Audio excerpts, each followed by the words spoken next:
Courtois, parce que tout le monde a oublié cela. Tout le monde a oublié cela. Et moi, je suis là pour vous le rappeler. Il a fallu que Thibaut Courtois fasse 2 arrêts incroyables dans les 10 premières minutes pour que le Real ne prenne pas 4-0 en 10 minutes. C'est ça. Salutations à tous et à toutes. Bienvenue sur ma chaîne Amazing Foot. Et voilà, le Paris Saint-Germain nous a tapé.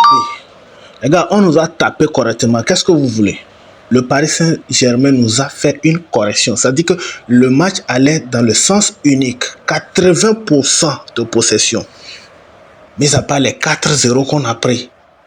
C'est quelle équipe ça? Nos individualités, ils font rien. Vinicius Mbappé, ils étaient inexistants. Ils se prenaient dans les pieds. On dirait que c'est un match contre les deux mêmes. Ça dit que Vinicius contre Mbappé.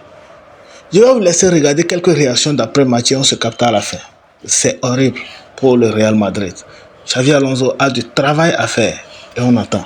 Aujourd'hui, 4-0 face au Real Madrid en demi-finale de la Coupe du Monde des clubs. Top performance de la part des Parisiens. Entre vous et moi, il n'y a absolument rien à dire. Ils ont sorti une performance qui a été pertinente. Ils ont tapé le Real. Ils ont tapé le Real. Ils sont méchants. Franchement, ils sont méchants. Pour les gars qui sont en podcast en ce moment, ils n'ont pas capté que... Je vous ai dit, moi, Stan Job, je suis un gars de vidéo. Ils sont venus avec 2 sandales aujourd'hui. Ils sont venus avec 2 sandales. Ils sont méchants. Ils sont trop sadiques, en fait. Moi, je ne sais pas c'est quoi leur problème. J'ai jamais vu ça de ma vie. Sincèrement, jamais vu ça de ma vie. Le Real Madrid n'a jamais existé. Le Real Madrid nous a sorti une performance tocaresque, une performance plus que tocaresque, une performance insuffisante. Il a fallu que Thibaut Courtois fasse 2 arrêts durant les 10 premières minutes pour que le Real ne prenne pas 4-0. C'est ça le débrief du match.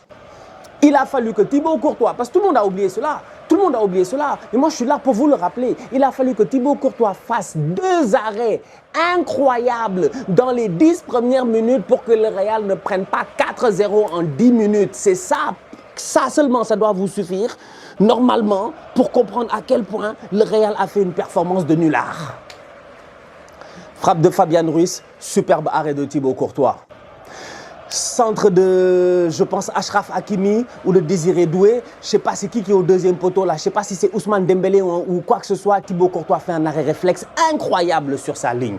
S'il n'y a pas ces 2 arrêts-là, je dis, ils ont déjà pris 4-0. Doublé en plus de cela de nullard, tel que Rudiger. C'est là que pour faire la guerre. Mais Rudiger, aujourd'hui, en fait, comment tu veux que ton équipe, elle s'en sorte lorsque durant les 10 premières minutes, tes 2 défenseurs centraux, ils ont fait 2 boulettes aussi grosses que cela? Comment veux-tu que mentalement le Real Madrid s'en sorte? C'était presque impossible que le Real Madrid s'en sorte aujourd'hui. Ils ont perdu le boy Hausen et dès que Dean Hausen n'était plus là, tu voyais que c'était vraiment le bordel. Asensio, il est sur le terrain depuis le début de la compétition. Il ne fait que des bêtises. Il ne fait que des bêtises. Je ne comprends pas ce qui se passe avec Raúl Asensio. Un contrôle judiciaire de balle. Un contrôle judiciaire, un contrôle de police de balle. Le boy, sincèrement, qu'on le veuille ou non, que ça vous plaise ou pas, l'enfant, lui, il a l'air perturbé. Asensio, il a l'air perturbé. Asensio n'est que l'ombre de lui-même. Asensio a fait une bonne saison, on est tous d'accord, cette année avec le Real Madrid. Mais en ce moment, depuis le début de la compétition, Asensio, c'est quoi? C'est des pénaltys, des cartons rouges, que des bêtises. Ce contrôle-là, franchement, j'ai pas compris. Il contrôle, on dirait qu'il n'a jamais vu Ousmane Dembélé. Il a cru qu'il avait tout le temps du monde. Il a voulu dégager le ballon. Il a cru qu'il est chez les U15. C'est pas sérieux. Que dire de Rudiger, s'il te plaît? C'est toi qui as le plus d'expérience. C'est-à-dire qu'au Real, quand c'est compliqué et tout, c'est Rudiger. Nullard. Nullard. Tout ça à cause du pressing d'Ousmane Dembélé. Franchement, le Paris Saint-Germain, ils sont trop forts. Ils sont trop forts. Je ne vais pas vous mentir, ils sont très forts. Je pense qu'on est là sur peut-être la meilleure équipe que j'ai vue depuis des années et des années. Parce que défensivement parlant, là où le Real laissait énormément d'espace, défensivement parlant, là où on voyait, comment ça s'appelle, Rudiger tout seul là-bas, Asensio tout seul, la ligne offensive des Parisiens se créer des espaces sur les côtés et tout, au niveau du Paris Saint-Germain, ils ne leur ont rien laissé. Même quand le Real n'avait pas le ballon au PSG, ça jouait la sécurité défensive. Ils étaient 3 derrière. Ce système de jeu de Luis Enrique est à saluer. Quant à Nuno Mendes qui est là. Vous avez vu le retour de Nuno Mendes à un moment donné sur Vinicius? Vous avez vu le retour de Nuno Mendes sur Vinicius?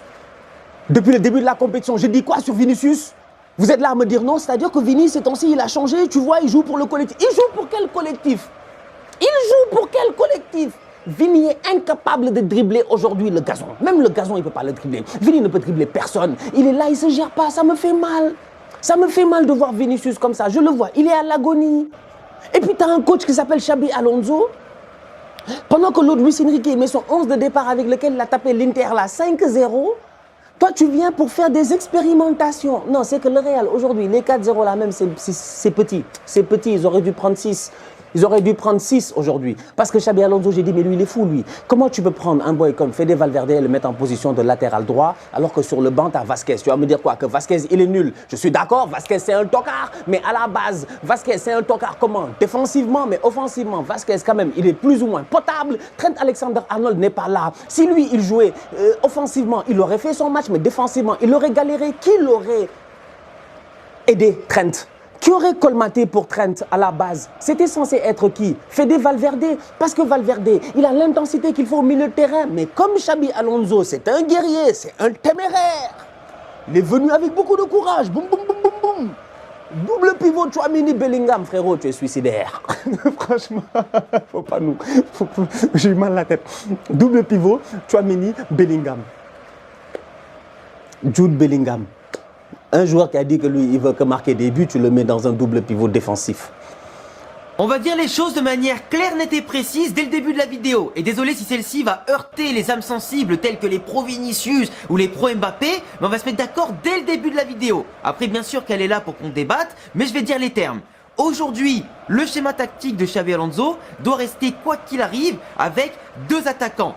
3 attaquants, ça marche pas depuis des années au Real Madrid, c'est comme ça, faut s'y faire. Tant que t'as pas un profil à la Benzema en pointe pour gérer 2 ailiers sur les côtés, c'est pas possible. Donc aujourd'hui, le choix est très clair. Gonzalo Garcia, c'est un neuf qui lui apporte de la présence, de la fixation, du pressing, de l'abnégation, ce que tu veux, et en plus des buts et des espaces pour les autres.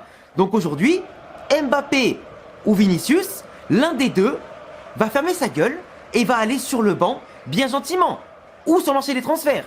Et je vais vous dire un truc, si même aujourd'hui, moi là je pouvais choisir, je mettrais les 2 sur le banc ou les 2 sur le marché des transferts.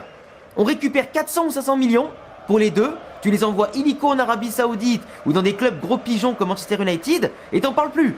Tu récupères des joueurs avec ça qui savent courir, qui savent faire le pressing, qui ont envie de faire les efforts, qui mettent le collectif au-dessus de leur propre gueule et leur propre melon et t'es tranquille. Vous allez me dire, mais Alex, t'es un peu dur là. Peut-être. Mais en attendant, qu'est-ce que je constate? Mbappé, il n'a pas couru contre le Paris Saint-Germain. Il a fait 0 pressing, 0 effort. Il a rien foutu à part courir tout droit et perdre des ballons. Vinicius, en fait, il est tellement paumé à cause de Mbappé qui lui bouffe des fois la place à gauche, qui déserte l'axe. Du coup, Vinicius, quand il déborde, il peut centrer pour personne. Qu'est-ce que tu veux faire? Hier, on a eu tellement Vinicius et Mbappé qui étaient perdus tous les deux, tellement ils sont incompatibles, tellement les deux ne peuvent pas jouer ensemble, que Gonzalo il s'est retrouvé à jouer à droite, alors que le mec c'est lui la pointe de base et pas à droite, et c'était lui qui centrait pour 2 mecs qui étaient ni dans la surface, ni bons de la tête. Il y a quand même un problème quelque part. Vinicius et Mbappé, c'est pas des leaders, c'est des guignols aujourd'hui. À l'instant T où je vous parle, c'est des guignols. T'avais CR7 et Benzema, ça c'était des leaders. Les mecs qui pouvaient marquer avec leur boule gauche sur des demi-occasions, quand leur équipe en avait le plus besoin. Vinicius et Mbappé, ça a 0 caractère de leader. Ça montre pas l'exemple, ça court pas, ça pressionne pas, ça fait pas peur à la défense. Le ballon leur brûle les pieds, ils savent pas quoi en faire. Ils bousillent tous les contres, ils perdent tous les ballons et ils réussissent quasiment pas un dribble. Tu veux faire quoi comme ça avec ça? Qu'est-ce que tu veux faire avec ça? Vous allez me dire, mais Alex, c'est pas Vinicius le problème. Lui, il a ramené des Ligues des Champions, il a ramené des Ligas, il a ramené des Copa del Rey. Oui, c'est vrai, avec Benzema, avec Rodrigo et Bellingham, et c'est celui qui est censé de base être la star du projet, Vinicius. Et moi, j'ai aucun problème de base avec Vinicius.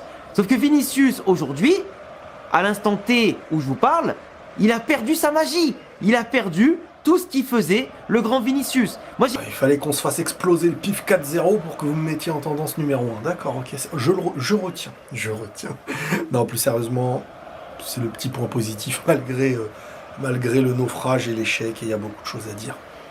Je vous ai écouté sur Instagram, vous m'avez posé des questions, le lien est dans la description, et on va lire ces questions et revenir grâce à vous sur le match d'hier. qui remet en question beaucoup de choses. On va pas se mentir. Vraiment beaucoup de choses. Et c'est même pas la défaite. C'est que, comme je vous l'ai dit, on est sur quelque chose d'inquiétant parce que... En fait, il y a plein d'étages. Il y a le niveau problématique de la compétitivité, le niveau de système de jeu à mettre en place, le niveau d'individualité qui... Vous savez, moi, ce qu'on m'a dit aujourd'hui, c'est qu'on ressemble et qu'on est en train de devenir les Galactiques 2. Voilà, ça fait pas plaisir. Quand t'entends ça d'en haut, ça fait pas plaisir. C'est que, je veux pas dire qu'il faut s'inquiéter, mais que si on ne rattrape pas ce qui doit être rattrapé, qu'on ne prenne pas les bonnes décisions, que tout ne soit pas carré, on deviendra une équipe qui pendant 5-6 ans au moins ne va plus marquer l'Europe. Et franchement, j'ai pas envie que pendant 5-6 ans de vidéo, je suis là en train de vanter les autres, quoi, quotidiennement. Est-ce que le PSG... Alors oui, au passage, hein, il y a une question autour du PSG, et on va revenir aussi sur le PSG dans cette vidéo, parce qu'on m'a beaucoup reproché hier, certains, que de ne pas avoir spécialement réagi autour du PSG. Donc, bien entendu qu'on va revenir autour de ce PSG historique. J'ai pas envie de dire de ce PSG historique, mais de cette équipe historique. Parce que ce PSG va rentrer dans l'histoire, et est rentré dans l'histoire selon moi. On voit un football d'une pureté, cohérence, que je sais pas si j'ai déjà vu ça, en fait. En termes de niveau, j'ai déjà vu. Ouais, mais ce Real n'a pas de niveau. Ce Real autre n'a pas de niveau. Et puis, Xabi Alonso aussi est venu, c'est pour tester 3 attaquants face à ce Paris Saint-Germain qui sait défendre et qui sait attaquer, qui a des joueurs dangereux, qui attaquent de manière impressionnante et font des pressings pas possibles. Regarde Ousmane Dembélé. Kylian Mbappé, Vinicius, ils ne peuvent même pas faire pressing. Ils ne courent pas. Comment est-ce que vous voulez gagner avec cette chance? C'est pas une petite équipe Paris Saint-Germain et puis vous allez venir et puis faire vos tapines, faire vos jeux là. Non. C'est une équipe qui attaque en bloc et qui défend en bloc. Vraiment, on espère que tout ira mieux, mais pour le moment, c'est décevant.